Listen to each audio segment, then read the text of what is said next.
आपको लगता है ये कौन सी दुनिया है, ये मैं किधर आ गया हूँ, कि मुझे एक रास्ता मिला है जिसमें अगर तुम जाओ तो तुम 100 साल पीछे पहुँच जाते हो, तुम भी चलो मेरे साथ, पागल तो नहीं हो गया। और फिर एक दिन अचानक से उसको एक चिट्ठी आई। तो एंडिंग भी काफ़ी अजीब है, अनयूजुअल है।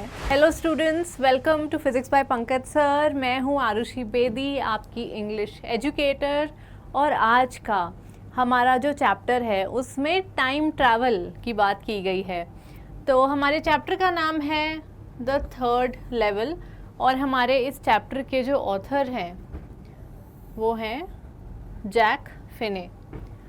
तो ये कहानी, ये चैप्टर शुरू करने से पहले, समझाने से पहले मैं चाहती हूँ कि आप सोचो कि एक दिन मानो शाम हो रखी है और आप बस यूं ही सैर पर निकल गए हो। जब आप सैर कर रहे हो तो आप देखते हो कि कोने में एक रास्ता है जो कहीं जा रहा है। तो आप उस रास्ते की तरफ जाते हो और जैसे ही आप उस रास्ते पर चलते हो, थोड़ा आगे जाकर आपको इस बात का एहसास होता है कि आप 100 साल पीछे आ गए हो। जैसे वहाँ लोग हैं, सब कुछ उस शहर के बारे में आपको लगता है ये कौन सी दुनिया है, ये मैं किधर आ गया हूँ। फिर आपको पता चलता है कि आप टाइम ट्रैवल करके 100 साल पीछे पहुँच गए हो। उस शहर के लोग, शहर जैसा दिखता है सब कुछ, मानो कि आप 1924 में चले गए हो और अभी हम 2024 में हैं।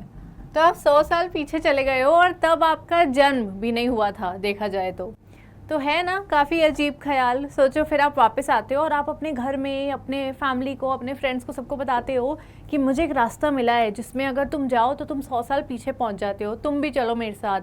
तो पहली चीज़, सब तो आपको मतलब गलत ही समझेंगे, अजीब ही समझेंगे कि इसको क्या हो गया, ये पागल तो नहीं हो गया, है ना। क्योंकि आज की डेट में ऐसा तो पॉसिबल हो ही नहीं सकता। और फिर जब आप उनको वहाँ लेके जाते हो तो वो रास्ता वहाँ पर है ही नहीं। कितनी अजीब बात है ना, बहुत ही फ्यूचरिस्टिक, टाइम ट्रैवल, ये सब इस आज के चैप्टर में है।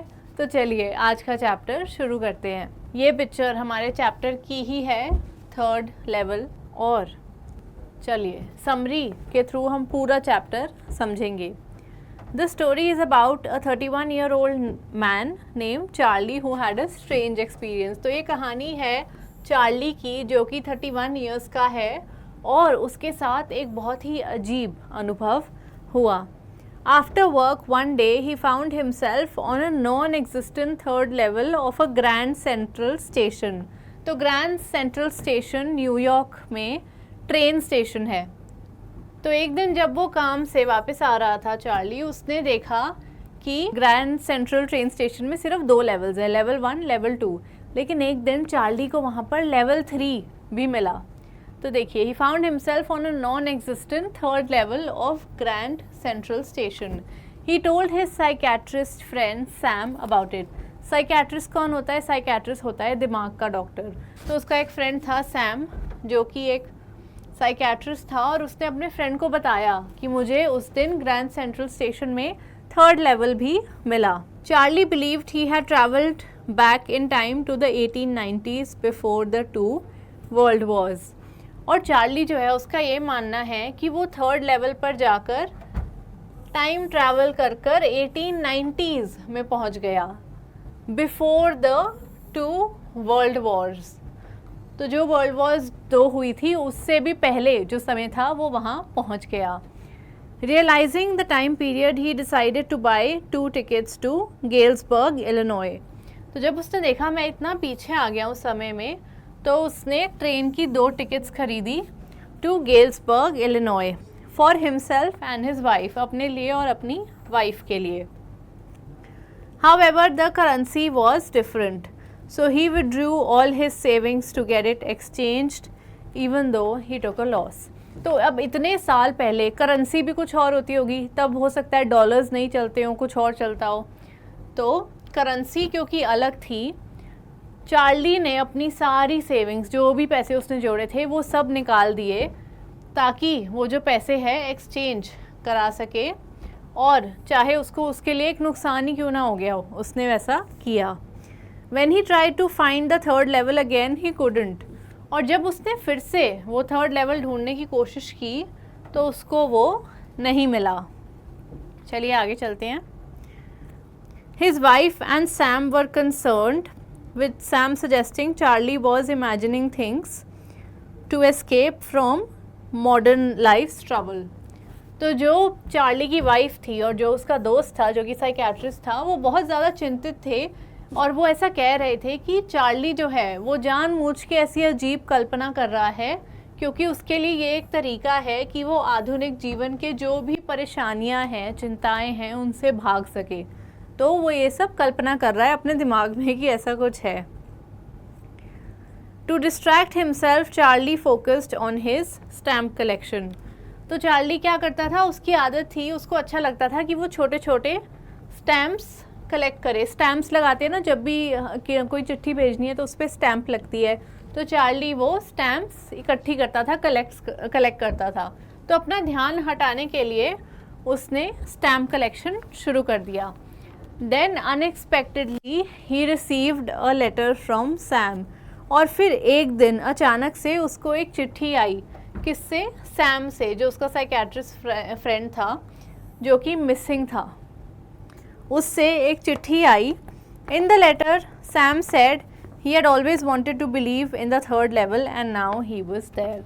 तो जब वो चिट्ठी आई उसमें सैम ने लिखा था कि चार्ली तुम सही कह रहे थे, वाकई में ग्रैंड सेंट्रल स्टेशन पे एक थर्ड लेवल है। And now that he was there. और सैम ने उस चिट्ठी में लिखा था कि मैं भी अभी वहीं पर हूँ। He encouraged Charlie and his wife to keep searching for it. और उस चिट्ठी में सैम ने लिखा था कि तुम और तुम्हारी जो वाइफ है, मैं तुम दोनों को कह रहा हूँ कि तुम ढूंढते रहो। तो सैम ने प्रोत्साहित किया कि तुम लोग भी थर्ड लेवल को ढूंढते रहो। तो ये थी हमारी समरी। चैप्टर भी ऐसे ही ख़त्म हो जाता है, उसको वो चिट्ठी मिलती है, वो चिट्ठी पढ़ता है, चिट्ठी में ये लिखा होता है और बस कहानी वहीं पर ख़त्म हो जाती है। तो एंडिंग भी काफ़ी अजीब है, अनयूजुअल है। कुछ इम्पॉर्टेंट वर्ड्स डिस्कस कर लेते हैं। साइकियाट्रिस्ट। साइकियाट्रिस्ट होता है एक डॉक्टर जो दिमाग का इलाज करता है, उसको कहते हैं psychiatrist. Gabardine suit, a type of suit made from gabardine. एक तरह का ऐसा कपड़ा होता है जिसका एक सूट, कोट पैंट बनाया जाता है, उसको कहते हैं गैबर्डीन सूट। फ्राउंड, फ्राउंड का मतलब होता है चिंता में, जब हम टेंशन में होते हैं, स्ट्रेस ले रहे होते हैं, किसी भी बात को लेकर चिंतित होते हैं, तो हमारे आईब्रोज जो होते हैं कैसे ऐसे एक साथ आ जाते हैं ना, तो उसको कहते हैं फ्राउंड फेस। दोनों आईब्रोज जब ऐसे आ जाते हैं। To make a facial expression of disapproval, worry और कॉन्सेंट्रेशन। इनसिक्योरिटी, इनसिक्योरिटी का मतलब होता है जब हमारा खुद का आत्मविश्वास कम हो जाए और हमें लगता है कुछ गलत होगा या फिर आप कॉन्फिडेंट नहीं फील कर रहे, उसको कहते हैं इनसिक्योर फील करना। हमारा नेक्स्ट वर्ड है डक्ट। तो इंग्लिश में एक एक्सप्रेशन होता है कि जस्ट अगर कुछ आ रहा हो या फिर आपको किसी से छुपना हो और कोई आ रहा है तो कहते हैं जस्ट डक डाउन, मतलब तुम नीचे झुककर छुप जाओ। टू लोअर द हेड और body quickly to avoid something और टू हाइड, छुपने को एक तरह से कहते हैं डक्ट। बम्पिंग, किसी में टक्कर हो जाती है कभी गलती से तो कहते हैं आई बम्प्ड इनटू हर, तो उस टक्कर होने को कहते हैं बम्प। बूथ, तो आपने इंडिया में देखा होगा जब भी जो टेलीफोन बूथ नहीं होता, पीसीओ, जहाँ से जाके फ़ोन करते हैं, उसको कहते हैं बूथ। हिंदी में आप कह सकते हैं कक्ष, जो कि जगह उसी के लिए है। ये हो गए हमारे important words. Question answer discuss करते हैं। Do you think that the third level was a medium of escape for Charlie? Why? क्या आपको भी ऐसा लगता है कि जो तीसरी मंजिल थी, तीसरा स्तर था ग्रैंड सेंट्रल स्टेशन का, वो चार्ली के लिए एक परेशानियों से भागने का तरीका था?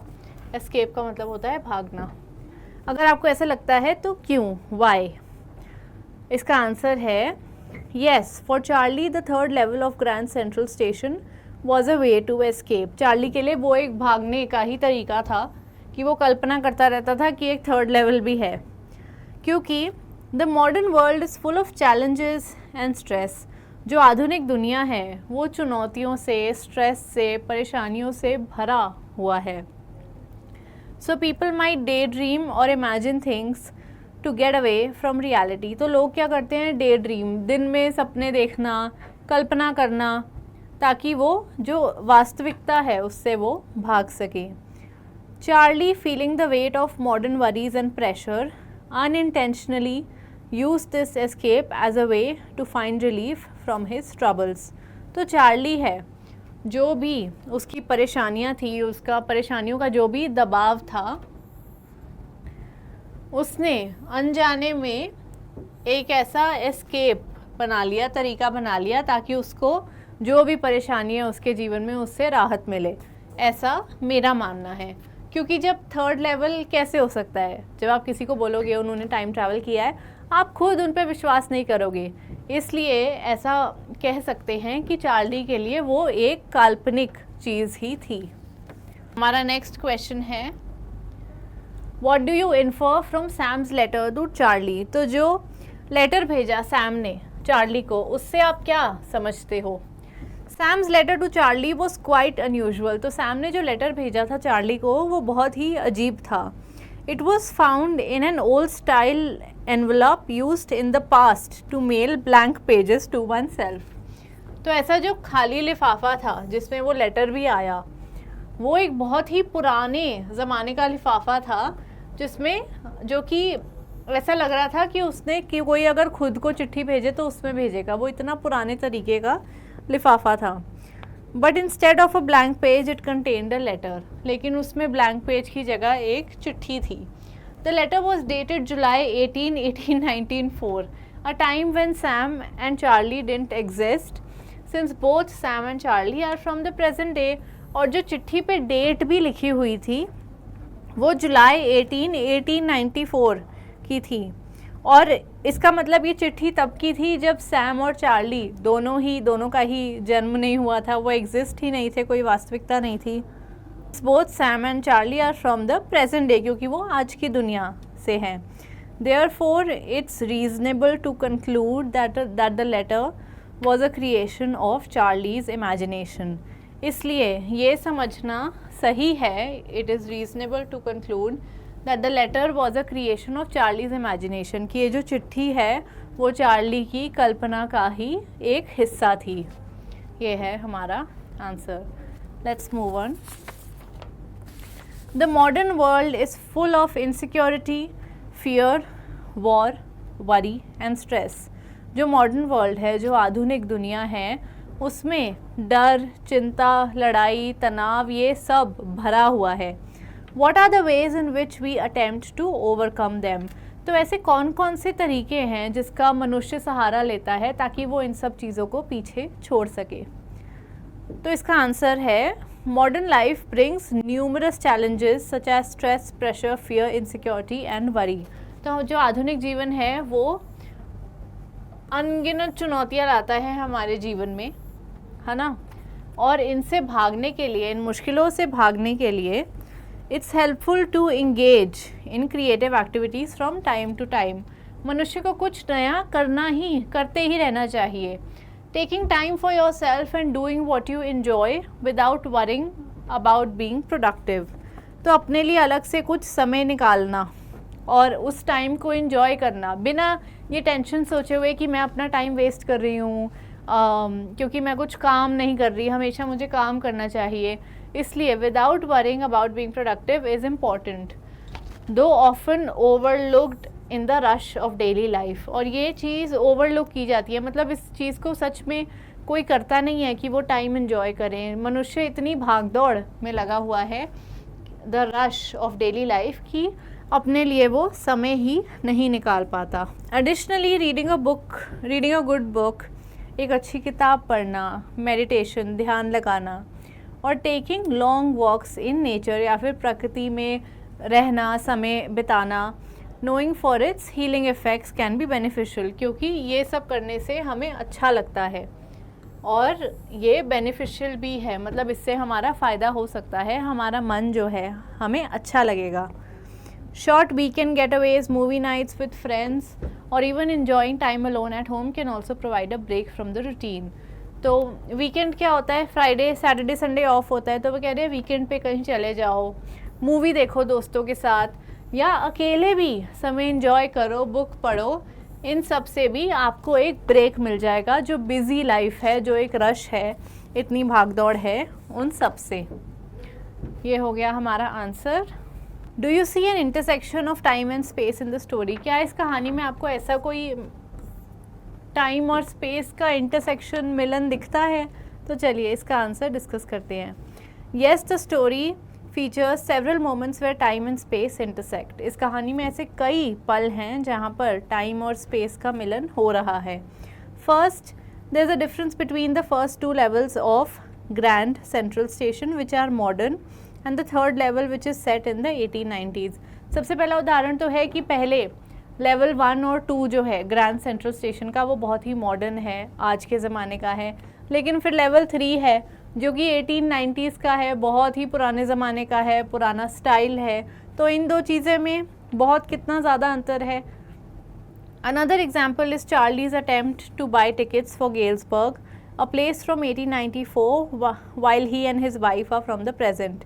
दूसरा उदाहरण है कि चार्ली कोशिश करता है कि वो टिकट खरीदे गेल्सबर्ग की, और उसकी वाइफ और वो जो है वो आज के युग के हैं, लेकिन ये सिटी बहुत ही पुरानी है, 1894 के टाइम की है। तीसरा उदाहरण है the old fashion design of the third level contrasts with the modern look of the first two levels. तो जो ओल्ड फैशन डिज़ाइन है थर्ड लेवल का, वो बहुत ही ज़्यादा अंतर दिखाता है हमें फर्स्ट टू लेवल्स में। और finally the letter dated July 18, 1894 which Charlie finds. जो लेटर भी चार्ली को मिलता है आखिरी में, जिसकी डेट होती है जुलाई 18, 1894, which Charlie finds highlights the intersection because both the sender. ये लेटर भी एक इंटरसेक्शन मतलब टाइम और स्पेस का मिलन दिखाता है, क्योंकि सेंडर जो कि जिसने लेटर भेजा है, जिसने सेंड किया है सैम, और रिसीवर जो कि है चार्ली जिसको लेटर मिला, वो दोनों आज की दुनिया के हैं, लेकिन लेटर पर डेट जो है वो डली है जुलाई 18, 1894। तो ये तीन चीज़ों से हमें पता चलता है that there is an intersection of time and space in the story. हमारा नेक्स्ट क्वेश्चन है apparent illogicality sometimes turns out to be a futuristic projection. Discuss. तो ऐसा कई बार होता है कि कोई चीज़ जो बहुत ही ज़्यादा इलॉजिकल हो, अजीब हो, जिसका कोई तुक ना बने, सेंस ना बने, वो चीज़ एक फ्यूचर इन्वेंशन बन सकती है या बन जाती है। ऐसा होता है, इस पर चर्चा कीजिए। तो हमारा इसका आंसर है Many of the world's greatest inventions were created by people who faced criticism and mockery for their ideas. तो दुनिया के जितने भी महान आविष्कार हैं, उनमें से कई लोग जिन्होंने इसका आविष्कार किया, उन लोगों का मजाक उड़ाया गया और उनके आइडियाज़ को क्रिटिसाइज भी किया गया। क्रिटिसाइज का मतलब होता है आलोचना करना। For example, Thomas Edison who invented the light bulb was initially disbelieved by everyone. Thomas Edison जिन्होंने लाइट बल्ब का आविष्कार किया था, उन पर शुरू में किसी ने भी विश्वास नहीं किया। Despite the skepticism, he had a clear vision and belief in his idea. इतना संदेहवाद होने के बावजूद उनका जो सपना है, जो उनका विजन है, उनको खुद पर पूरा विश्वास था अपने आइडिया पर। This shows the importance of trusting one's insights and having hope. इससे हमें ये पता चलता है कि कितना ज़रूरी है कि आप खुद पर विश्वास करें और हमेशा आशा रखें। As innovative ideas can have the power to transform the world with their forward thinking potential. क्योंकि जो नए विचार हैं, नए आइडियाज़ हैं, उनमें इतनी ताकत होती है कि वो भविष्य, दुनिया का जो भविष्य है, उसको बदल सकें। तो ये था हमारा आंसर। इसलिए कई चीज़ जिसका सब लोग मजाक उड़ाते हैं कुछ भी, क्योंकि वो नई है उनके लिए, इसका ये मतलब नहीं कि वो फ्यूचर में हमें काम नहीं आ सकती। ये था हमारा answer. So thank you students. मैं आशा करती हूँ आपको आज की वीडियो अच्छी लगी। अगर आपको कोई भी और डाउट्स हैं मुझे कमेंट सेक्शन में बता दीजिएगा। बहुत ही अजीब कहानी है ये टाइम ट्रैवल के बारे में, और कहानी का अंत भी अजीब है, कोई क्लैरिटी नहीं है, बस उसको वो लेटर आता है। इससे ये हमें पता चलता है कि चार्ली जो है वो तब भी कल्पना ही कर रहा था। तो ये थी हमारी आज की कहानी। अगर आपको कोई भी और डाउट हो लेट मी नो, एंड मैं मिलूँगी आपको हमारी नेक्स्ट क्लास में। Okay students, thank you, bye bye.